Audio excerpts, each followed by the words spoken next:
और वो इसलिए कि जो वो बोलते हैं वो करके दिखाते हैं, और जो वो करते हैं वो देश के हित में होता है। देवी और सज्जनों, भारत गणराज्य के प्रधानमंत्री आदरणीय श्री नरेंद्र मोदी,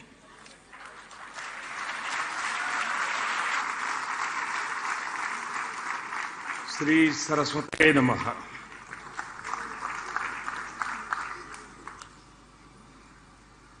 वाणी परंपरा के पुनीत आयोजन में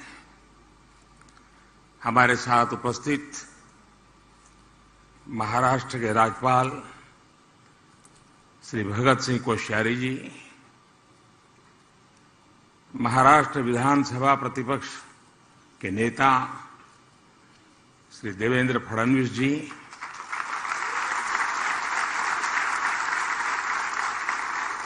महाराष्ट्र सरकार में मंत्री श्री सुभाष देसाई जी, आदरणीय उषा जी, आशा जी, आदिनाथ मंगेशकर जी,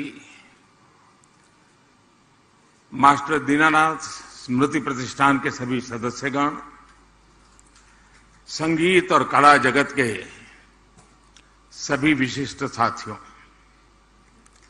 अन्य सभी महानुभाव, देवी और सज्जनों, इस महत्वपूर्ण आयोजन में आदरणीय हृदयनाथ मंगेशकर जी को भी आना था, लेकिन जैसे अभी आदिनाथ जी ने बताया, तबीयत ठीक नहीं होने की वजह से वो यहां नहीं आ पाए। मैं उनके जल्द स्वस्थ होने की कामना करता हूं। साथियों, मैं अपने आप को बहुत उपयुक्त यहां नहीं अनुभव कर रहा हूं, क्योंकि संगीत जैसे गहन विषय का जानकार तो मैं बिल्कुल नहीं हूं, लेकिन सांस्कृतिक बोध से मैं ये महसूस करता हूं कि संगीत एक साधना भी है और भावना भी है। जो अव्यक्त को व्यक्त कर दे वो शब्द है, जो व्यक्त में ऊर्जा का, चेतना का संचार कर दे वो नाद है,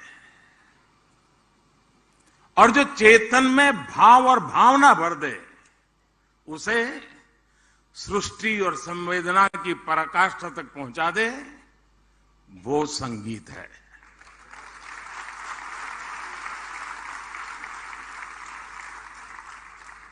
आप निष्पृह बैठे हो, लेकिन संगीत का एक स्वर आपकी आंखों से आंसू की धारा बहा देता है।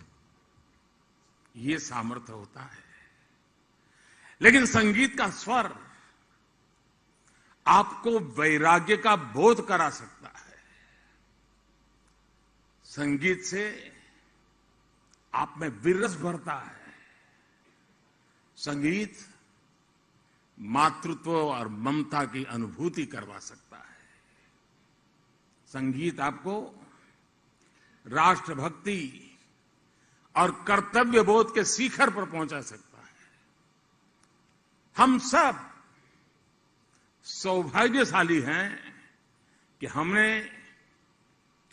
संगीत की इस सामर्थ्य को, इस शक्ति को लता दीदी के रूप में साक्षात देखा है। हमें अपनी आंखों से उनके दर्शन करने का सौभाग्य मिला है, और मंगेशकर परिवार पीढ़ी दर पीढ़ी इस यज्ञ में अपनी आहुति देता रहा है। और मेरे के लिए तो ये अनुभव और भी कहीं बढ़कर रहा है। अभी कुछ सुर्खियां हरीश जी ने बता दी, लेकिन मैं सोच रहा था कि दीदी से मेरा नाता कब से कितना पुराना। तो दूर जाते जाते याद आ रहा था कि शायद 4 साढ़े 4 दशक हुए होंगे। सुधीर फड़के जी ने मुझे परिचय करवाया था।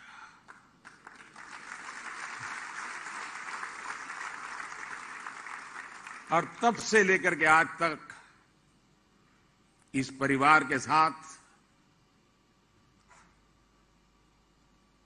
अपार स्नेह, अनगिनत घटनाएं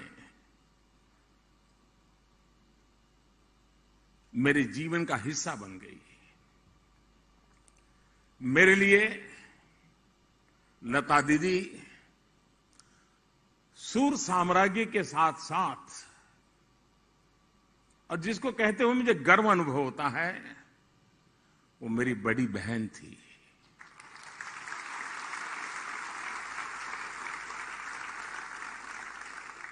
पीढ़ियों को प्रेम और भावना का उपहार देने वाली लता दीदी, उन्होंने मुझे हमेशा उनकी तरफ से एक बड़ी बहन जैसा अपार प्रेम मिला है। मैं समझता हूं इससे बड़ा जीवन का सौभाग्य क्या हो सकता है। शायद बहुत दशकों के बाद ये पहला राखी का त्योहार जब आएगा, दीदी नहीं होगी। सामान्य तौर पर किसी सम्मान समारोह में जाने का, और जब अभी हरीश जी भी बता रहे थे कोई सम्मान ग्रहण करना, मैं थोड़ा उन विषय में दूर ही रहा हूं। मैं अपने आप को एडजस्ट नहीं कर पाता हूं। लेकिन पुरस्कार जब लता दीदी जैसी बड़ी बहन के नाम से हो, तो ये मेरे लिए उनके अपनत्व और मंगेशकर परिवार का मुझ पर जो हक है, उसके कारण मेरा यहां आना एक प्रकार से मेरा दायित्व बन जाता है।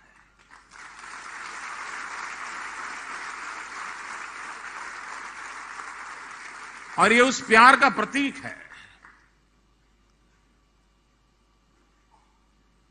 और जब आदिनाथ जी का संदेश आया, मेरे क्या कार्यक्रम है, मैं कितना बिजी हूं, कुछ पूछा नहीं। मैंने कहा भैया पहले हाँ कर दो। मना करना मेरे लिए मुमकिन ही नहीं। मैं इस पुरस्कार को सभी देशवासियों के लिए समर्पित करता हूं।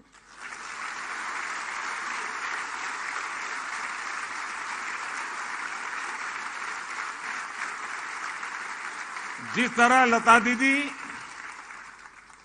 जन जन की थी, उसी तरह उनके नाम से मुझे दिया गया है पुरस्कार भी जन जन का है। लता दीदी से अक्सर मेरी बातचीत होती रहती थी। वो खुद से भी अपने संदेश और आशीर्वाद भेजती रहती थी। उनकी एक बात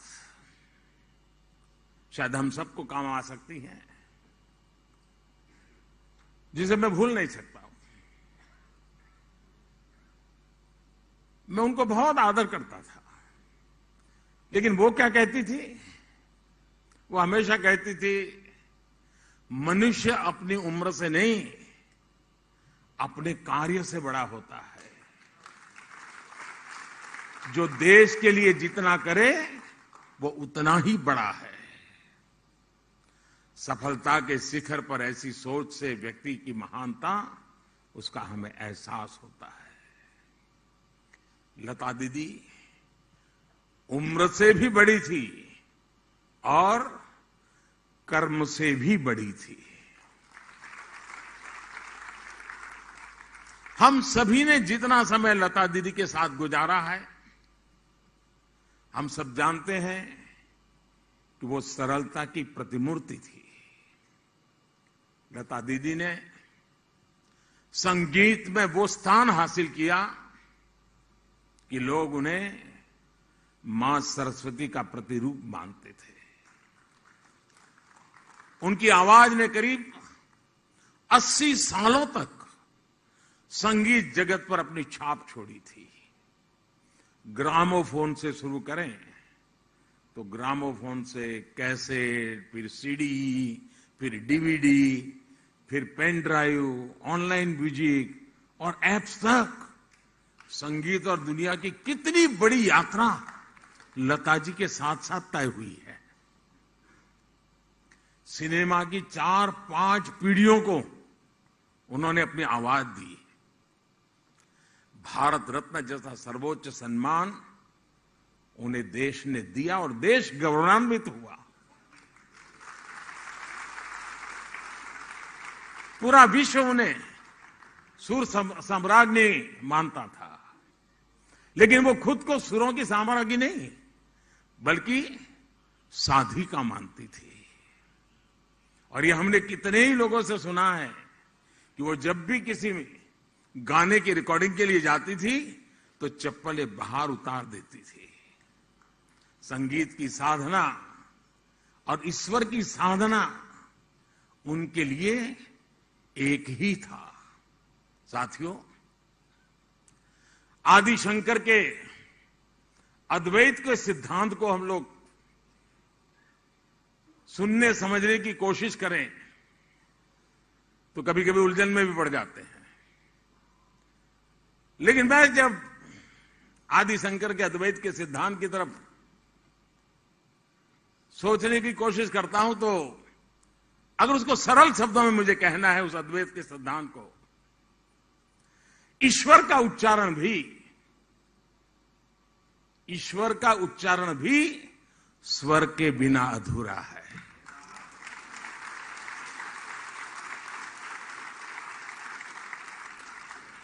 ईश्वर में स्वर समाहित है। जहां स्वर है वहीं पूर्णता है। संगीत हमारे हृदय पर, हमारे अंतर्मन पर असर डालता है। अगर उसका उद्गम लता जी जैसा पवित्र हो तो वो पवित्रता और भाव भी उस संगीत में घुल जाते हैं। उनके व्यक्तित्व का एक हिस्सा हम सब के लिए और खासकर युवा पीढ़ी के लिए एक प्रेरणा है। साथियों, लता जी की सशरीर यात्रा एक ऐसे समय में पूरी हुई जब हमारा देश अपनी आजादी का अमृत महोत्सव मना रहा है। उन्होंने आजादी के पहले से भारत को आवाज दी और इस 75 सालों की देश की यात्रा उनके सुरों से जुड़ी रही। इस पुरस्कार से लता जी के पिताजी दीनानाथ मंगेशकर जी का नाम भी जुड़ा है। मंगेशकर परिवार का देश के लिए जो योगदान रहा है उसके लिए हम सभी देशवासी उनके ऋणी हैं। संगीत के साथ साथ राष्ट्रभक्ति की जो चेतना लता दीदी के भीतर थी उसका स्रोत उनके पिताजी ही थे। आजादी की लड़ाई के दौरान शिमला में ब्रिटिश वायसराय के कार्यक्रम में दीनानाथ जी ने वीर सावरकर का लिखा गीत गाया था। ब्रिटिश वायसराय के सामने ये दीनानाथ जी ही कर सकते हैं और युग में कर सकते हैं। और उसकी थीम पर प्रदर्शन भी किया था। और वीर सावरकर जी ने यह गीत अंग्रेजी हुकूमत को चुनौती देते हुए लिखा था। ये साहस, ये देशभक्ति दीनानाथ जी ने अपने परिवार को विरासत में दी थी। लता जी ने संभवतः कहीं एक बार बताया था कि पहले वो समाज सेवा के ही क्षेत्र में जाना चाहती थी। लता जी ने संगीत को अपनी आराधना बनाया, लेकिन राष्ट्र प्रेम और राष्ट्र सेवा उनके गीतों के जरिए भी प्रेरणा पाती गई। छत्रपति शिवाजी महाराज पर वीर सावरकर जी का लिखा गीत हिंदू नरसिम्हा हो या समर्थ गुरु रामदास जी के पद हो, लता जी ने शिव कल्याण राजा की रिकॉर्डिंग के जरिए उन्हें अमर कर दिया। आए मेरे वतन के लोगों और जय हिंद की सेना, ये वो भाव पंक्तियां हैं जो देश के जन जन की जुबां पर अमर कर दी। उनके जीवन से जुड़े ऐसे कितने ही पक्ष हैं। लता दीदी और उनके परिवार के योगदान को भी अमृत महोत्सव में हम जन जन तक लेकर जाएं, ये हमारा कर्तव्य है। साथियों, आज देश एक भारत श्रेष्ठ भारत के आत्मविश्वास के साथ आगे बढ़ रहा है। लता जी एक भारत श्रेष्ठ भारत की मधुर प्रस्तुति की तरह थी। आप देखिए, उन्होंने देश की 30 से ज्यादा भाषाओं में हजारों गीत गाए। हिंदी हो, मराठी हो, संस्कृत हो या दूसरी भारतीय भाषाएं, लता जी का स्वर वैसा ही हर भाषा में गुला हुआ है। वो हर राज्य, हर क्षेत्र में लोगों के मन में समाई हुई है। भारतीयता के साथ संगीत कैसे अमर हो सकता है, ये उन्होंने जी करके दिखाया है। उन्होंने भगवत गीता का भी सस्वर पाठ किया और तुलसी, मीरा, संत ज्ञानेश्वर और नरसिंह मेहता के गीतों को भी समाज के मन मस्तिष्क में घोला। रामचरितमानस की चौपाइयां से लेकर बापू के प्रिय भजन, वैष्णव भजन तो तेने रे कहिए, तब सब कुछ लता जी की आवाज से पुनर्जीवित हो गए। उन्होंने तिरुपति देवस्थानम के लिए गीतों और मंत्रों का एक सेट रिकॉर्ड किया था, जो आज भी हर सुबह वहां बजता है। यानी संस्कृति से लेकर के आस्था तक, पूरब से लेकर के पश्चिम तक, उत्तर से दक्षिण तक लता जी के सुरों के पूरे देश को एक सूत्र में पिरोने का काम किया।